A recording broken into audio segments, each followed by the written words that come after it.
ఏదైతే నవంబర్ 26 భారత రాజ్యాంగ నిర్మాత అయిన అంబేద్కర్ గారు రూపొందించినటువంటి భారత రాజ్యాంగాన్ని ఆమోదించిన రోజుగా ఈరోజు 75వ దినోత్సవం జరుపుకుంటున్నాము. ఈ కార్యక్రమానికి అతిథులుగా విచ్చేసినటువంటి నాయకులు రేవంత్ రెడ్డి గారు, గుడివాడ లతీష్ గారు, ధర్మాల శ్రీని గారు, కోమటి శ్రీని గారు, బోగా పేరు పేరులో నాకు నమస్కారాలు తెలియజేసుకుంటూ, ఈ యొక్క భారత రాజ్యాంగం ఆమోదింప రోజుని ఇంత ఘనంగా పండగలాగా చేసుకోవడానికి కారణం ఆ మహనీయుడు రూపొందించినటువంటి ఆ రోజు ఎన్నో కష్టాలు పడి ఆ భారత రాజ్యాంగాన్ని రూపొందించబట్టి ఈరోజు స్వేచ్ఛగా ప్రతి ఒక్కరూ బతుకున్నారు.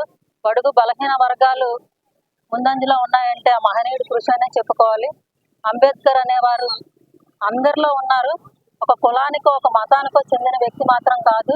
ఆయన అందరి వాడని చెప్పుకోవాలా.